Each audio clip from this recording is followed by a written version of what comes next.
Bună seara, doamnelor și domnilor! Vă spun bine ați venit la o ediție specială a emisiunii Design Perfect. Sunt Roxana, Gabor, Iliescu și alături de Ramona Popescu, ca în fiecare luni seară, vă invităm într-o călătorie, și nu spun degeaba acest cuvânt, într-o călătorie într-o lume minunată. Într-o lume minunată pe care o femeie pe un sfert româncă a descoperit-o acum 30 și ceva de ani, de fapt o călătorie perfect naturală a corpului nostru către noi încine. Și am marea plăcere să-i spun bine a venit chiar aici în platoul Canal 33, fondatoarei The Journey. Dacă vă amintiți, am vorbit la Sănătatea Trup și Suflet despre această metodă de întoarcere către sine, de eliberare emoțională, de vindecare și până la urmă de a ajunge la acea pace cu noi înșine și de deblocare a tuturor lucrurilor care ne stau parcă în calea împlinirii noastre. În această seară, alături de noi, Brandon Bass. De aici încolo discuția se va purta în limba engleză. Hello and welcome, Brandon. Thank you. It's amazing how much I understood of that. I was listening to you and you're liberating the emotions and clearing the blocks, and I was hearing that and I was going, oh, that's amazing. That's your DNA speaking. Yeah, it is. Okay, I thought to start about the journey, but I want, please, you to tell us why you are, why I said about you that you are a quarter Romanian. Well, I didn't hear that part. But actually my grandfather and grandmother were Romanian, and he was a major in the Romanian army and an attaché to the King Canal. And he fell in love with my Austrian grandmother, who she was an opera singer, and she came to sing at the court of King Canal, and he saw her there and was completely besotted, and my mother was the result of that. Wow. And so beautiful. Yeah. Yeah, and so yeah, my mother, she grew up in Boldești, just outside in a big vineyard. Ramona is from Ploiești. Ah, right, yes. We are neighbors somehow. Yeah, in so County. yeah, even though he worked in Bucharest all the time during the week, he would always go back to Boldești. Yes, on the weekend to be with my grandmother and my mum. Now that we know that we are between sisters here. Yes, absolutely. Please tell me again, you mentioned, and then I discovered step by step, that the journey actually is a natural method that our body has. How is that, and how come we don't know anymore how to use it naturally? You know, it was born, as you know, from my direct experience of healing naturally from a basketball-sized tumor without drugs of surgery. And one of the things that happened is I found a means for all of us, a method for all of us to go on our internal journeys inside our bodies and uncover what are called old repressed cell memories. And what we know about the emotions, and you're asking why have we lost touch with this natural way of healing. And what we know about the emotions is that when we feel, and what science knows, is strong emotion, and we repress it, it releases a biochemistry into the body which will go to certain cell receptors and block them, rendering those cells incapable of communicating with the rest of the cells in the body. And if over time illness happens, it happens where the cells are blocked. And conversely, what medical science has found is that when we feel our emotions, naturally like a child does, you know, our cell receptors remain open, and they can watch that in a laboratory. But what happened to all of us is we lost touch with our emotions. And it was the kind of thing that we may have been 3 years old, like Suria's age, you know, or she's 2 years old, crying about something. And mother said, no, dry your tears, we've got to get to kindergarten. Yes. And the first shutdown happened. We got it, not just intellectually, but we got it physically, that certain emotions are allowed and other emotions are not allowed. And so as we began to shut down our emotions, you shut one emotion down, you end up shutting them all down. And in that process, we lost touch with not only who we are, but how we feel. It was interesting today at a press conference, one woman said, I don't even know how to feel. Yeah. And it's not just here in Romania. It's every country I go to, of the 48 countries that we travel to and offer the journey to. It doesn't matter if it's Eastern countries, Western countries, whether I'm in India, whether I'm in Africa, whether I'm in Australia, whether I'm all over Europe. All of us as a humanity have unfortunately lost touch with how we really feel inside. And the journey, it just gives you a very practical method to get in touch with yourself again and to uncover how you really feel and to clear, as you said earlier, whatever blocks you so that the natural, authentic self can live your life. But the most common comment I get is that I don't want to feel anything because I suffered too much. I'm afraid. Yeah. Yeah, suffering. it's just, I don't want to feel anything, even if I cannot remember how love feels like or freedom is, but at least I don't feel sufferance.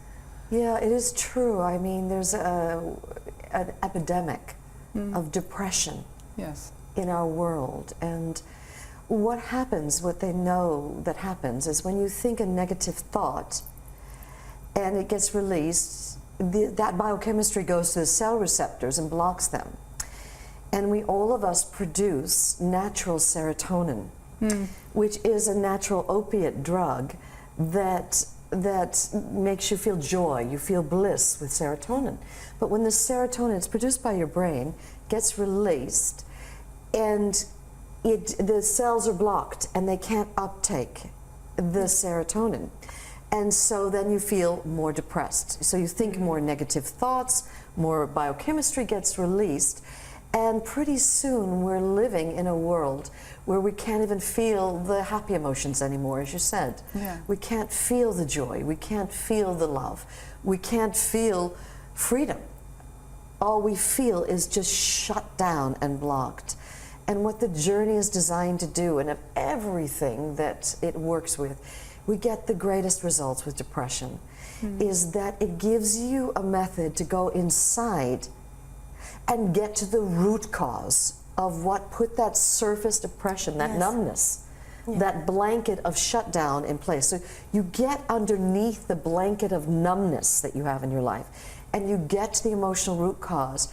And when you finally release that stored consciousness and all the pain and and come to a place of understanding and ultimately forgiveness of what's happened to you in your life, forgiveness of God, of life, of yourself, of other people, then what happens is when new cells are born, they are born free from that old consciousness. And so it allows you to be more free emotionally. Not only that, but as you start to befriend your emotions, you realize that they are the gateway to your inner self, to the soul. And in the past, it's like you feel an emotion, it's like, smoke it away, or drink it away, or get on Facebook, get on Google, call a friend, go to the movies, watch television until you can't even see anymore. Anything to avoid feeling an emotion. And so the journey gives you a gentle but very effective way to not only feel your emotions, but get to the root of what put them in place. So that when you finally clear it at the deepest level, you don't find the anger coming up all the time. You don't find the devastation. Chasing you. Yeah, the feeling was the anger or the sadness or whatever it is was chasing after me all the time. And I was blocking because I know how to put masks.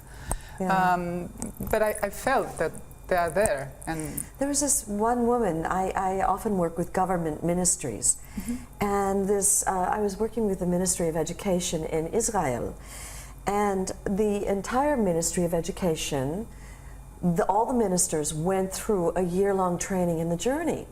And at the end of that time, the head minister of education, so we're talking the head of high schools, the head of guidance counselors, the head of grammar schools, head of psychology.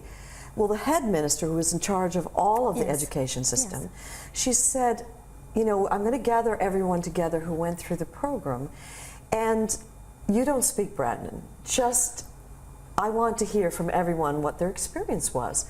And yes, as the journey is famous for clearing physical things, one woman had cleared from breast cancer, and one woman had cleared depression. But this one other woman, she said, Brandon, you know, I didn't have anything physical. She said, I just had so much anger. And she said, I've been walking these ministry halls for 17 years. I wouldn't say shalom, which is their way of greeting one another. And when I'd get to a committee meeting, which we have weekly, all I would do was argue with everyone. We'd make another appointment to have another committee meeting so we could argue some more. And she said, I have 8 children because we are in the, you know, we're replacing those children lost during the Holocaust. And she said, I'd get home at night and I'd make dinner for my 8 children and for my husband. And of course, everyone would be late, and I'd find myself shouting at my children because the food had gotten cold. And she said, I just got to a place where I was so stressed out that I began to hate myself. And she said, the first time I did my journey process, Brandon, she said, I got to the origin of what had started all my anger. And the root cause of the anger and what had caused the self-hatred. She said that day I finished, and I got home, and of course my kids were late for dinner, and it had gone cold again, and I thought, this is nuts. Who cares if the food is cold? I have 8 beautiful children. I have 8 beautiful children. I'm so blessed. I have healthy children. Yes. You know, who cares? And she said at the end of dinner, her little 8-year-old daughter said to her, Mommy, where did all the anger go? You know, and even the children could feel it. And so all of us, I don't care what country, what religion, you know, what background. You could be working for the government. I mean, in Holland, the entire government ministry, if you have work-related stress, the only clinic they will send you to is to a journey clinic, because it's known to get to the root and have lasting results. I mean, you can pay to go to any clinic, but if you have work-related stress, well then the government will only send you to one that has journeys. So the reason I'm sharing this is because people don't have to be on a spiritual path. They just have to have stressed out lives. And I have a absolute knowledge that all of us are experiencing. These are hard times. These are not easy times, and there's a lot of pressure, and specifically on women during this time, because not only are we mothers and wives, but now, when the Berlin Wall came down, there was all this pressure for us to have careers. Yes. And we still come home at the end of a day. Still things to do. And not only that, but it's expected now that we still be a full-time mother and a full-time wife. And I was in Slovakia, and I was with a group of 600 women. And they were saying some of them were ready to take their own lives. 28 years old, 30 years old, because they had pressure from their husband to have a full-time career, but they were supposed to come home and cook the meals and take care of the kids. And then in Slovakia, it's very upsetting because it's a traditional country, and the mothers who normally take care of the children during the day, so the grandmothers, because their daughter was now a career woman, which they felt was wrong for women, they disinherited their daughters and refused to help their daughters. So not only that, but then now the moms, are having to pay for childcare, feeling guilty that their mothers, the grandmothers, aren't there to look after the children, and it is just a no-win situation. You know. And it's something I think that here in Romania, everybody's working, everybody's highly Touching educated. the wounds. Yeah, yeah. I must recognize it's very hard to stay here near Brenda. She has so hypnotic eyes. I saw blue eyes before, but it's unbelievable. It's just Well, I don't want to hypnotize someone looking into the camera. I am so happy to have you here with us because you are a master, because of what you've done for this planet. You bring knowledge, awareness, and this is great, starting from a challenge, a great challenge in your life. Yeah. But you also are a very beautiful woman. Oh, a thank very you. beautiful lady. And I would like the people to meet also the lady behind the master. And also the wise lady behind the master. Because I think every day we can learn something. Yes. And we have you here. And if we have you here, we Well, want to let's take have some fun advantage. then.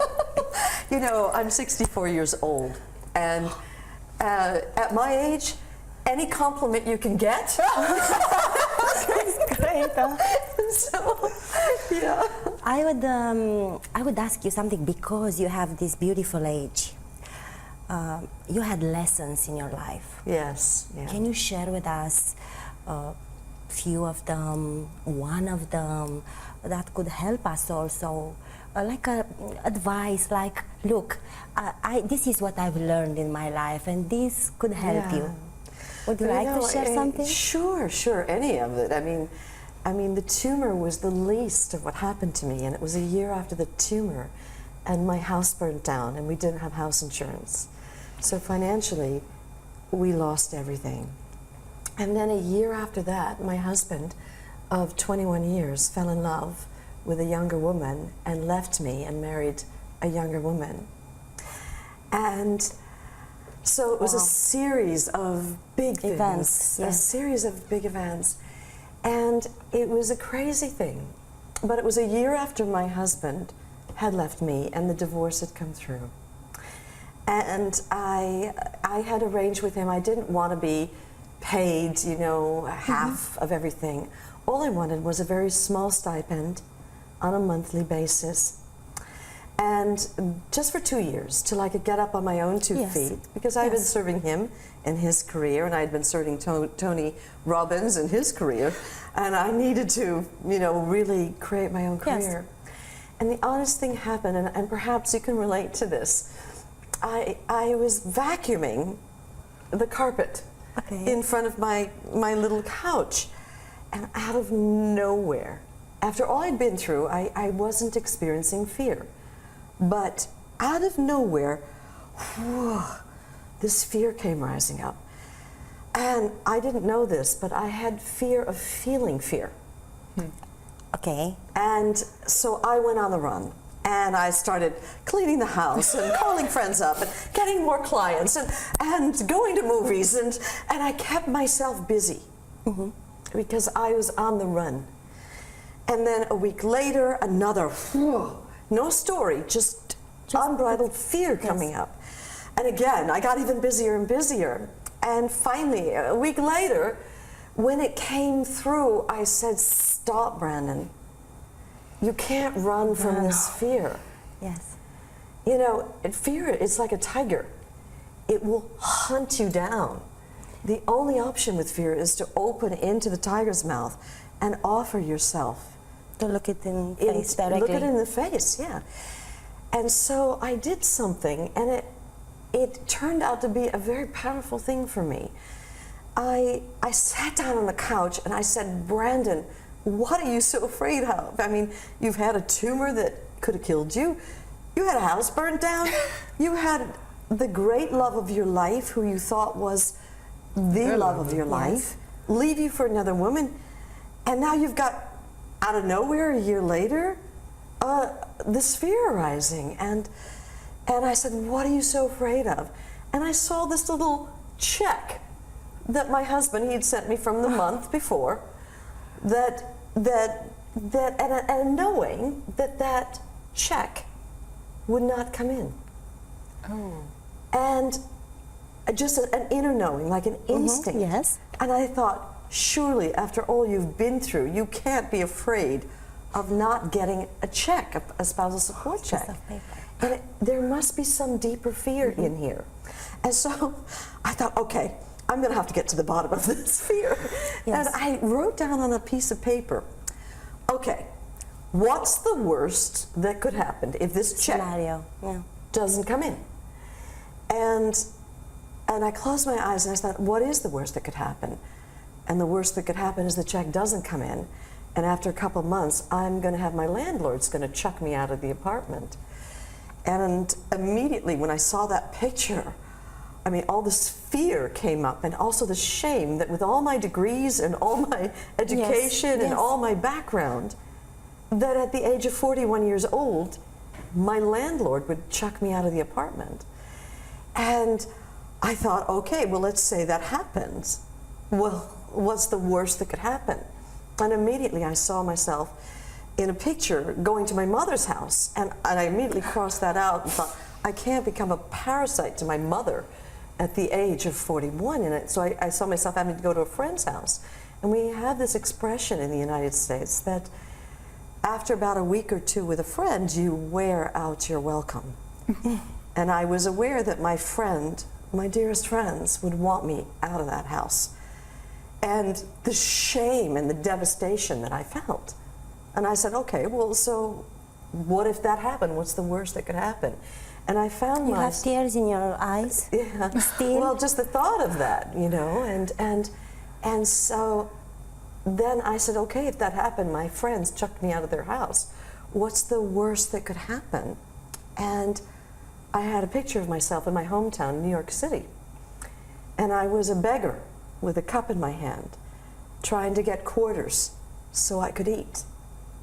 And I looked at that, my God, with my background and my education, well, if that happened, what's the worst that could happen? What's my real deepest fear here? And my deepest fear that was rock bottom in the core of all those fears Yes.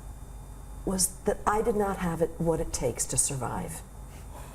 That inside of me, that I did not have what other people have. That intrinsically there was something wrong with me. That I did not have what it takes to survive. And I said, well, if that were the case, then what would happen? And my eyes are closed when I'm doing this, and I said, well, I would die. And it was almost like something was beginning to disintegrate and die, and I fell into a nothingness. And then into a huge presence of light that was everywhere. And I thought, whoa, even if the body dies, this that I am remains. Yes. The infinite soul. And I said, okay, does that give me the courage I need to face down my worst fear and journey style, roll up my sleeves, dive in, and get to the root of this fear that I haven't got what it takes to survive? And in fact, when I did the journey process and cleared it out, it actually opened the doors for the journey to be part of the world stage as it is now. And so, for me, that worst fear became the liberator for me. And so, if you've got fear coming up in your life, instead of going on the run from it, I suggest you face it and ask, well, if that happened, what's the worst that could happen? And get to the bottom of it, and then open into this, even if death, I mean, that's the worst that could happen. But ultimately, who survives? Something lives, even when the body has fallen away. This that is the soul. So that was sort of an everyday experience from not knowing where's this fear coming from, If because you were talking about fears, I have this question in my mind, because for me fear means future. What will happen in the future? Yes. Fear is not about the past. Yeah. So what it means for you here and now? The fear?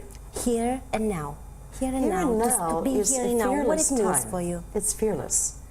If you are wholly present and just here, all that exists is Roxana and Ramona Yes. and this moment.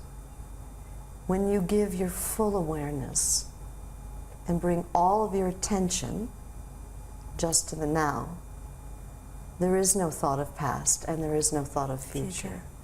And here in this moment is fearlessness, is just truth, is just presence. And so yes, part of what we learn in the journey is how to be present to the now, which is why I think that when I had the tumor, when I had my house burned down, when I lost the great love of my life, lost my job, lost everything, I didn't have fear come up. But it was the thought of a check not coming in that was creating this panic. This is unbelievable because Yeah. it comes the next question. It's Okay. like, but it's unbelievable. I had it in my mind, but she just comes along. What it means, mind, in our lives? What is the role of the mind, of the thought in our mind? And what is the role of the emotion in our life? How do you see mind, thought, and emotion? That is a very It's big your- question. it's a- no, It's it's the your question of the personal- universe. It's your person, just a If you are personal. present, thoughts do not come through. If you are Aha. here right now. Yes. If you are, however, up in your mind, then you have a lot of thoughts. What I always suggest to people, and people can even try it as we're on air right now, just bring all of your awareness right to this moment, to this millisecond. So there's no thought of past and no thought of future. And now close your eyes for a second and let your heart, your being, your awareness become a vast open sky of all acceptance. And into this vast open sky, welcome all the thoughts that have ever lived inside of you. All the thoughts, but stay as this vast open sky. Is this vast open sky of being, your own awareness, touched in any way by the thoughts that come through it?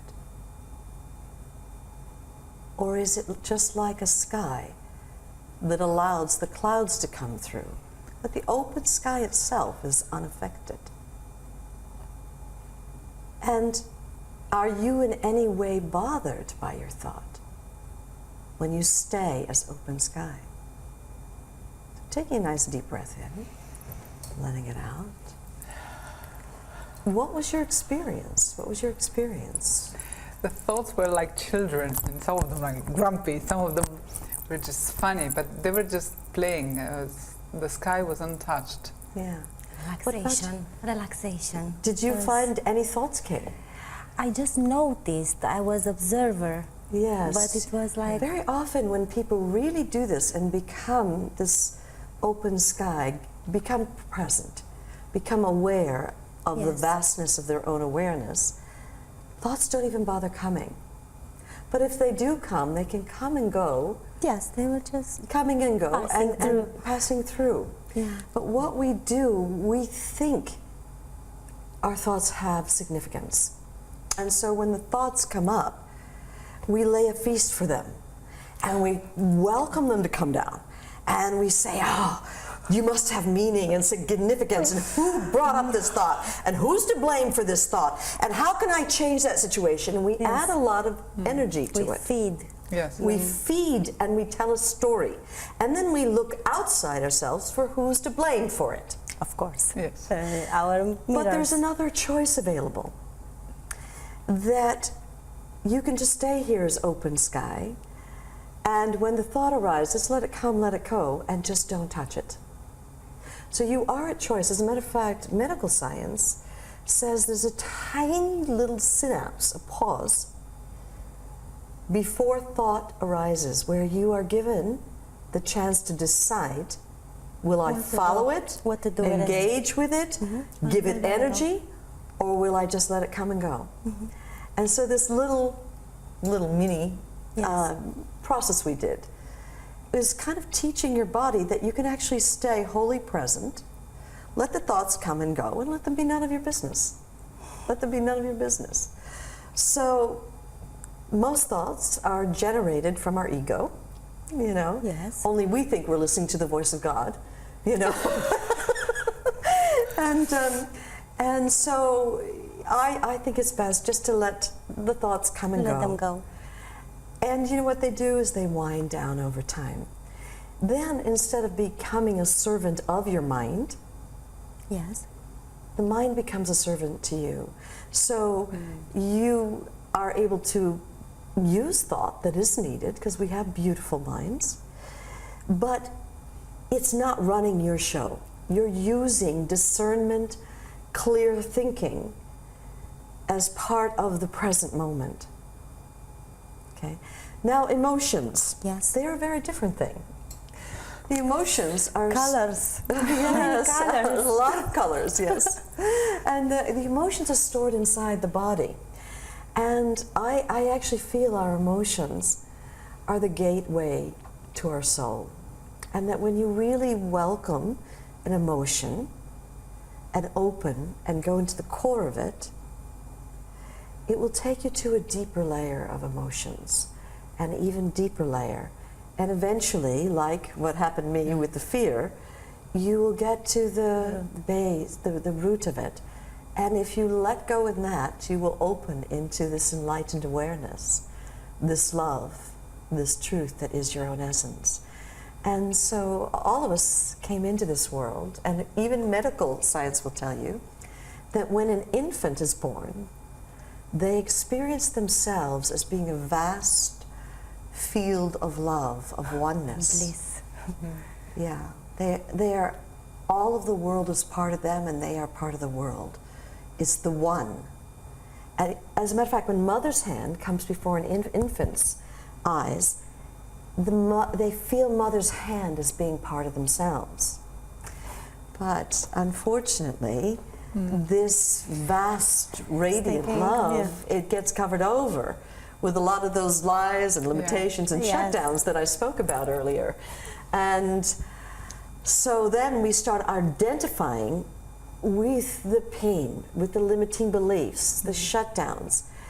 And when we learn to be adults, as you said earlier, we cover this whole mess over of all the layers with a bright, shiny, polished mask that we present to the world. And it says, oh, I'm an adult, I've got it handled, I'm responsible. Yes. I cannot show to the world that I'm Falling shivering, apart. or something like that. You were mentioning kids. Yeah. And I was wondering, the kids are our teachers, or we are theirs, or they are mirrors? What's also your experience with your daughter Kelly? Well, I feel that in an ideal world, that we are gardeners of souls as parents. How beautiful.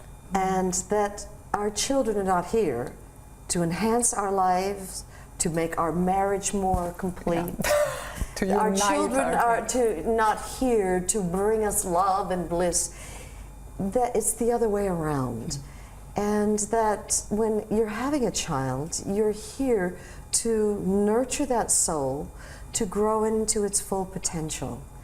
And that's a job you're doing your whole life. I can promise you, my daughter is now 42 years old, and I am still in the business of looking after and taking care of her and the grandchildren. And so I feel there's a mistaken belief, you know, people get married and they gotta have children. They forget that it's going to be the sleepless nights, Yeah, It's going to be the the package. poopy diapers. It's going to be the screaming. It's going to be the kid who's turning into a teenager who sits at breakfast and says, I hate you, I hate you, I hate you. You're touching my wound now. Well, you did send me that note. I was just bringing it up Yes, in conversation. yes, exactly. That's the way children are. And so, listen, Kelly didn't talk to me for 3 years after her husband died. So, you know, Why? too long for this Okay. time. Yeah. So yes, you know, the children are going to go through what developmental growing pains they need to go through. And our job is to support them, nourish them, and grow them through that. Even if it means they're shouting at you at breakfast, even if it means that her heart closed down after her husband, Kelly's heart just closed down. And anybody she deeply loved, she couldn't write to, speak to. So she didn't write to her father, she didn't write to me. She just wrote me a note, I'm in mourning, I need my space. And she didn't contact me again for 3 years. And she needed her space. And what do you do in these moments when the teenagers and children say, I need my space? In that particular case, I gave it to her and said, okay, this is what she needs. And I didn't find out that she hadn't, anybody that she was close to, she pushed out of her life because she was afraid of opening her heart again. And she was newly married and he died of prostate cancer. Whoa. And she just closed down. She closed her heart. She even pushed away all her friends, the ones that were closest to her, that had been friends all What her do you do life. with your pain of the parent? Well, as a parent, then that's my work. And that was my work. And it was it was excruciatingly painful. I couldn't, at first I looked to myself, what have I done wrong? Yeah. Why my own daughter won't speak to me, you know, and I you know, looked inside, how have I hurt her that she would push me away? And so I had to do a lot of work on myself and come to forgive myself for anything I may have done to hurt her, and then come to a place of neutrality to give her the space she needs to go on her life's journey. And this is an important lesson in life, to give space, to respect space. Yeah, and it was a someone. painful one. And when she contacted me, she said, I know you may never want to speak to me again, because I'm sure this was probably excruciatingly painful for you. And I wrote back to her, first received the email, and I said, you know, Cal, it was extremely painful for the first year and a half. And I came to a place finally of neutrality in myself. And I said, but it's like the words that Shakespeare said. Shakespeare said that the love is, oh, how did he put it? Now it's just left me, his quote. The essence of the quote was that love doesn't change, that love always remained. That's how it says. The words are, the exact quote from Shakespeare is, love does not alter when it alteration finds, nor does it bend with the remover to remove, like she had done. No, it is an ever-fixed mark. And I said to her, it's in ever-fixed means it's eternal. It's always steadfast. And I said to Kelly, I said, you know, this love, it doesn't alter when alteration happens, and it doesn't change with the remover to remove. It remains here. And so, however long you need space or don't need space, this love doesn't change. It's here, yeah. It's a neutral kind of, I'm reluctant to use the word unconditional because it's been overused. But I would call it a neutral love that allows the being to dance their dance, to live their life, to go on their own path. And I realized no matter how hurt I was, the love didn't change. And I'm sure every parent that's watching this knows that that's true, that no matter what your child did, that the love doesn't change. How can it? Speaking about love, how is your love life? How is my, well, But that's 2 minutes, Kevin was there. The last 2 minutes about Kevin. okay. Well, I have a great love life. This is One great. of the things that happened is that after my former husband left me for another woman, and I started on the road with And the journey. this is good for women who think that this is the tragedy and the end. The end. Yes. Well, I'd married at the age of 22, and so I'd only ever been with the one man, and here I am, 42 years old, and I'm thinking, oh my God, I'm getting old and fat, and will there ever be another relationship in my life? And I was doing all the journey seminars, and it had this big article written in the Sunday Times. There's Kevin. There's Kevin. And our last minute of the show. And so anyway, all these people were coming to my seminars, and Kevin came as a result of this article where 2,000 people called. And he had depression. He had a serious suicidal depression. He had depression since he was 16. He was on a cocktail of drugs, so Prozac, diazepam, dimazepam. So he was on uppers and downers. He's a businessman. And he completely cleared depression with his first process at the age of 38 years old, right? And so he fell in love with the journey. He started wanting to help all of Britain become the journey, and he ended up becoming my business partner. And he just wanted Britain to become clear from depression. And so, very softly on cat's paws, a romance crept in, and that's beautiful. We've been now together for nearly 22 years now. And we got married about 4 years into our relationship on Maui. But what's so fresh about it is, the unfortunate thing is that we don't get to spend much time together. So, how is your normal life? I mean, my normal life is 65% of the time I'm apart from Kevin. You are working, and he's working.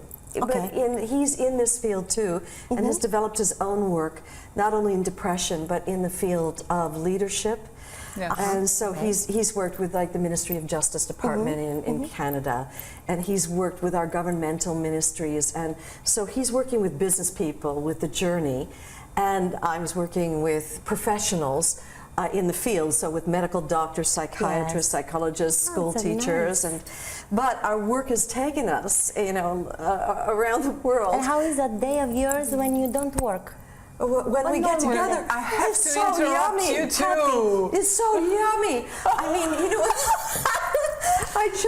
it's so yummy. We don't even have to say anything. This is called we just, happiness. This is an emotion. An emotion. It is yummy. an emotion. Yes. Do you know happiness. What, happiness. Yes. It's. We're so deeply in Happiness love. Is yummy. Yeah. It's yummy. It's a delicious happiness. Delicious happiness. And what's beautiful is because we're both so committed, I get a journey process once a week when I'm on tour. So, tomorrow morning I'll be getting my journey process. I wouldn't dream of getting on stage without it. And so does he. So we're always clearing anything that obscures us. And so whenever I meet Kevin after I haven't seen him for 3 weeks, 5 weeks, 4 weeks, it's like, who is it that's showing up now?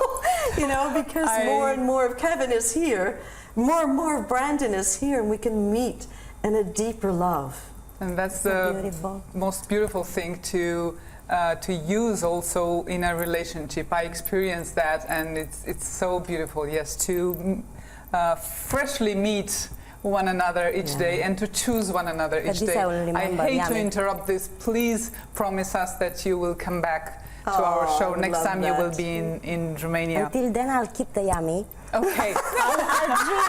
I'll dream on it.